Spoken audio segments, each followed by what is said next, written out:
Here's why you need to tune in right now. With CTR Media Network, you can transform your knowledge into a fully produced TV show. Imagine your content streaming on platforms like Roku, Apple TV, Android TV, and Amazon Fire TV, reaching over 350 million households in 140 countries. We take care of everything, from managing your ready-to-go content to global distribution. And it's not just any content, it's edutainment, a perfect blend of education and entertainment that keeps viewers coming back for more. You'll join a vibrant community of thought leaders, podcasters, and educators, all sharing a passion for impactful content and global reach. Plus, with our app available on Google Play and the App Store, your show will be accessible to millions more, ready to shine on the global stage. Let's get you started. Schedule a 15-minute call with us today and turn your idea into a TV sensation. Reply to this video by saying, "I want to learn more." Don't wait, your audience. Hello, everyone. I am Dr. T&J Ramsey, the host of CTR Media Network TV, powered by CTR Media Network. And we are at the Flourish Homeschooling Conference in Decatur, Georgia. And today I have an amazing lady with me today. For those of you who've been following me for years, you know that I have been blessed with a child that has autism and also have multiple different learning disabilities, or I would like to say differences, such as dyslexia, dyscalculia. Listen, I say all the D's. That's what I say. And so the reason why I want to bring this particular guest on is because she is an expert in all of these perspectives.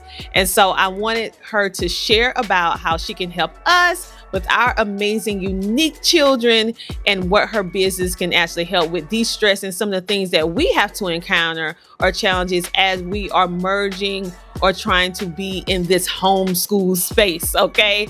So thank you so much for coming on the show, and let us know what your name is and tell us about what you do. Absolutely. My name is Dr. Rochelle Matthew Somerville, and I wear many hats. I am an educational resource specialist at HSLDA, but I am the CEO and president of EFM Educational Consultants back in Maryland. And basically the organization supports families with special needs and all children basically. And it was founded by my mother and I, and it was organically developed just to include students with special needs. My mother is retired, and she retired from Gallaudet University. And Gallaudet University, of course, is the only university that supports individuals who are deaf. And so her dream was always to have an inclusive organization that authentically supported individuals with disabilities in an inclusive way. So there's lots of organizations that have wonderful programs like Special Olympics for students with special needs, but they have that organization that isolates just those students. But she wanted something that was more inclusive and more like real life, where those students are fully included. And so that's organically what we have done, is create those spaces for individuals with special needs. Oh, wow. And so how does those services look for the families? Like, what is the ideal family, or I would say student, that would participate in one of your programs? So it started off as just a community-based program where we started creating spaces like we would create museum trips, and we opened it up to everybody to make sure that everybody had a home, basically. And so it started off as just community-based, and now we have added academics in there. And so right now we run a series of, like, for example, math classes all the way from kindergarten through high school. We also support college level students. And what's interesting, we both do virtual and on-site. And what's interesting is that, like, for example, if you walk into one of our STEM camps, you won't know who's who. Wow. And it's amazing. I'm still in awe.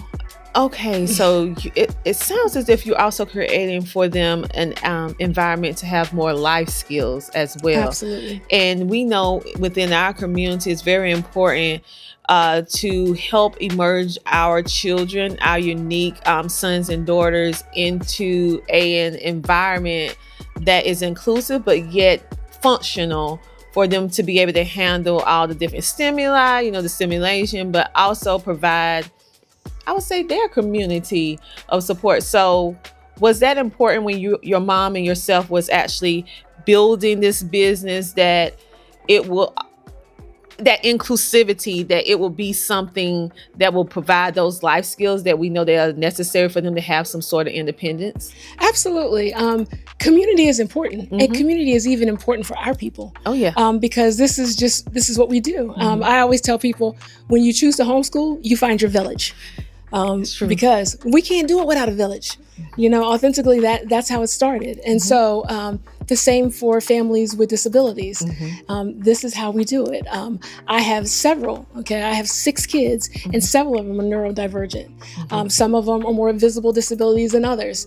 And so in these inclusive spaces, it ranges from students with AAC devices all the way to highly gifted students.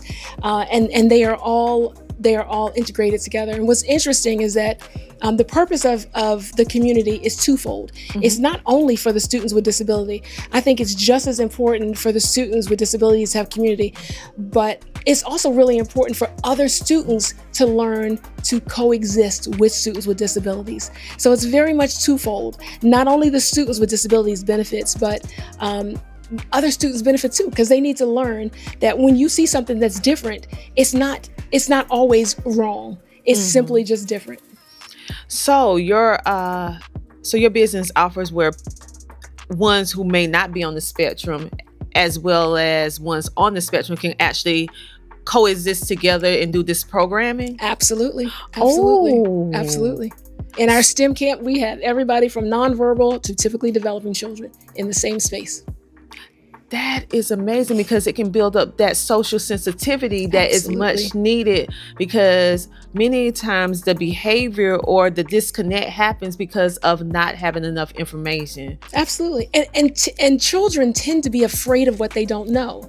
And so we start to normalize, when the child with autism, for example, gets upset and hits the floor and has a tantrum, and all of a sudden students don't want to be a friend of that child anymore. It's not because of that particular behavior that that behavior is odd. It tends to be because they don't understand it.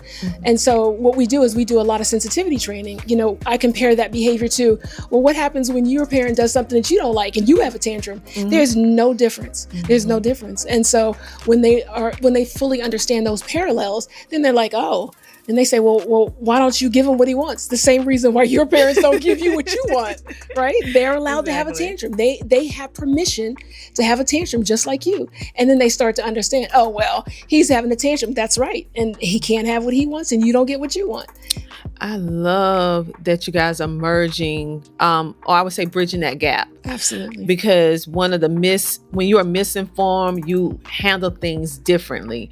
And I feel that when people understand whatever it is that a certain group of people have to deal with, it will make the sensitivity, the culture, and the understanding more better, that they will actually speak up when they see something that is not being done correctly because of that sensitivity training. And you're doing it so early on, which is great. And I'm like, wow. So did I hear you correctly when you said that you guys also offer virtual? Yes. All right. Okay. Because we believe that knowledge is power, and we do a lot of things virtually. And it actually started. This is why we say the pandemic was a mixed blessing. We all thought it was bad, but you know what? God is sovereign, and He knows what He's doing, and there are no mistakes. None. There are no mistakes. And so we all thought that we were in the house for a reason that was not ordained by Him. But I keep saying that something good came out of it, because I think that kids came home and parents got to see their kid in a different light. They got to see strengths, and they got to see things that weren't working. And that led to a lot of homeschooling, the increase in homeschooling, especially for our children. It did. Our children were very mislabeled in a lot of ways. Yes, they're active. They need more movement. They need a lot of things that homeschooling can bring them. And in a lot of respects, I think homeschooling is a good space for our kids. And of course, it opened up to a lot of virtual situations, whereas access to types of supports, especially for kids with disabilities. And a lot of times online learning is maybe not the right platforms, but in certain spaces, say, girl, we have fun in our math class. We have fun. Those kids are moving. And I mean, it's interesting. When we move, we are not sitting there staring at the computer. We play games. We game our way through math, and they have fun. I love it. But with this new generation, digital is really their main source of communication.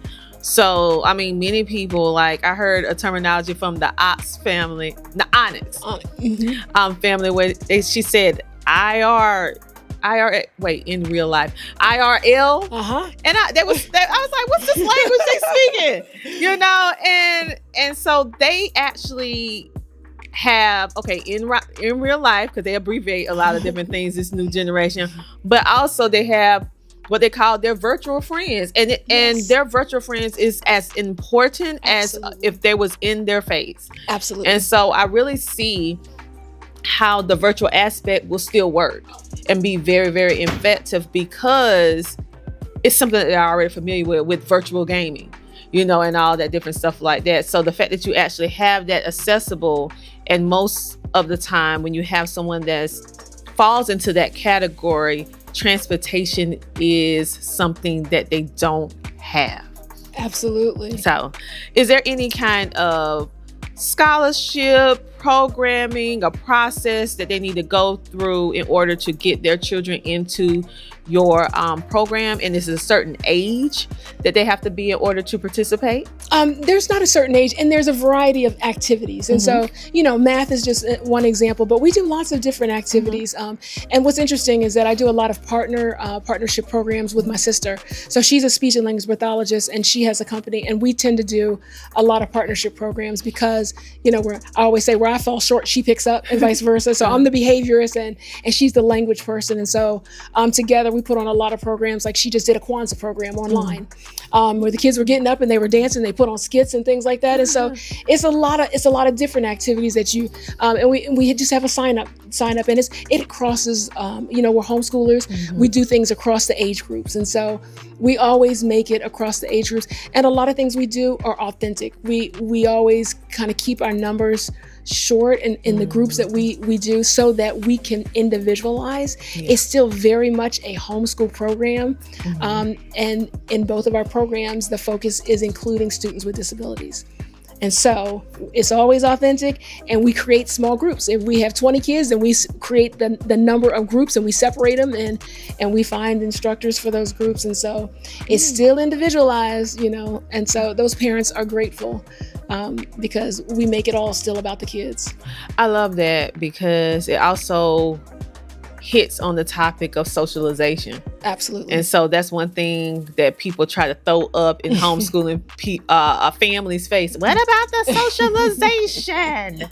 I'm like, they're social all the time. What are you talking about? You think we lock them up in the room and say, hey, you only have books and pens and paper. That's it. Right. You can't see the sun. No. And so I'm hearing this programming that you have. I love that the fact that you're merging or bridging both worlds, children that are atypical and children that are considered not. I really don't like that, but you know how the terminology go. And actually having that sensitivity factor, but most importantly, the accessibility. That is my heart, because I know how important accessibility is. Absolutely. And how even though virtual might not be the ideal situation for most people on certain, programming, but the fact that you have it offered, it opens up the door for so many people who cannot travel to a certain locality, but they need your services. Sure. So tell the people, how can they get in contact with you to find out your programming and see where they fit into whatever it is that they want to take, because you mentioned quite a bit of things. And I know they're like, well, this is something I can check off my list that I don't have to teach. So come on to de-stress my homeschooling process. Absolutely. We would love for you to check us out at www.efmeducation.com. And if you look on there, you'll see some of the things that we offer. Some of them you'll see that are local, but on there you'll see a contact form. And if you just fill out that contact form, I can walk you through. If you see something that's not posted, just fill out that contact form. I will give you a call, and then we could talk about some of the different programs. And usually I like to have conversations with people, because a lot of times we just create things authentically. If you say, you know what, I wish I had a XYZ, I say, you know what? Let me put it out there. If there are enough families that want it, we're going to create it for you. So come on through and let us know your interest, because a lot of the things we do are authentic and individualized. I absolutely love it. And I thought about one thing that they may want to know. Is there any type of counseling or coaching that you guys may provide for autism, or the parents or the children? And if you do, how does that look? So, what's interesting, like I said, I truly believe that mentoring and coaching and community are important. And so we do have a monthly, my sister and I have gotten together and we have a monthly support group that we do. It's completely free. We recommend that you jump on and you join us monthly. And we just have a support group. And it's nothing more than a support group for moms or whoever is homeschooling. And monthly we just, we call it coffee time. Coffee time. Grab your sandwich, grab your tea, and jump on. And basically the topic is whatever you want to talk about. And we drop a Facebook link. It's usually the third or the fourth Thursday or Wednesday. But you know what? If you log on to the website, again, www.efmeducation.com, you will see the link to sign up, and then you'll get emailed that information. And like I said, it's free on Facebook. Wow. So ladies that watch and say, when are you going to bring back Mom Chat Tina, Dr. Tina? Listen, you have it right here. There you go. Right here. Like I've been praying. I'm like, God, I need some help. Like, I know there's some more moms, some more educators that's doing this. Just bring us together, because I can't do all of this. That's right. We have to village it out. We're going to village this out. Yeah. So you guys, go ahead, get your coffee, get your tea, get your sandwich, get you some chips, and get ready for that third Wednesday or third or fourth Thursday, whatever the day. You check the website so you can get it exactly, because I don't want to give it to you wrong. And you check the websites and go ahead and get it, because it's absolutely free. Because at the end of the day, as parents, we love our children, but we also need support too. Sometimes you just need to have a place where you can share so that you can grow. You need that. That's you right. need that support in I would call it a safe place where you can know that you can share and everything is going to be all right. So thank you so much for sharing your amazing business, what your family is doing, your mom, your sister, yourself, and for helping us in our community if we find ourselves have a child that is uniquely sound, that has autism. I know they say neurodivergent, so I'm going to have to get with the new terminology. But I'm old school. That's okay. I'm old school. But thank you so much for what you're doing, and the fact that your mom and what she did champion this unique blend of both worlds, bridging this gap. And I feel that you guys are building a generation of young people that are going to be self-aware and have that humbleness that's needed in order to help and be able to speak up, because now they're educated, they're informed. Like, no. I went to such and such, and I understand why this is happening. Yeah. You might need to implement this at the police stations and everything, so people can know, with our unique audience. And so I'm just like, wow. On that note, you guys, have a great, amazing rest of your day. I know that you want to go ahead and get in contact with her right now. I'm glad you watched all the way through to the entire video. But now that it's over, I need you guys to get off and go on over to her website, moms, and get that support. And if you have a child, I say unique learner like my baby, go on over and get the support that you need, and also be able to tap in, whether it's virtual or in person, to be able to get that extra help that you need in order to homeschool effectively. On that note, you guys have a great, amazing rest of your day. See you next week. Same time, same place. Bye. Welcome to CTR Media Network, where we're revolutionizing the podcasting landscape. Are you an entrepreneur or podcaster searching for a platform to amplify your voice and message? Do you desire a way to establish yourself as the go-to authority in your niche without breaking the bank? Podcasters, are you on the hunt for a platform that not only offers unwavering support but also provides expert podcast coaching, robust podcast promotion strategies, and invaluable insights into podcast monetization, all while ensuring you retain complete ownership of your content? Look no further. At CTR Media Network, we've got you covered. We have helped countless entrepreneurs and podcasters reach their goals over a period of time. At CTR Media Network, we're dedicated to nurturing both you and your brand. We specialize in helping podcasters and entrepreneurs grow. We're here to help you maximize your visibility and market share both online and offline. Our diverse podcast network spans across social media, 24/7 streaming online TV, Roku TV, radio, media outlets, podcasting platforms, and more, reaching an impressive 350 million households. But beyond numbers, we prioritize care, education, and assistance in realizing your dreams of making a positive impact on the world. Join us in this mission by allowing us to provide our platform for you to share your compelling podcast shows, engaging interviews, standout products, services, and impactful advertisements. Experience the difference with CTR Media Network, the network that genuinely cares about you, your journey, and treat you like family.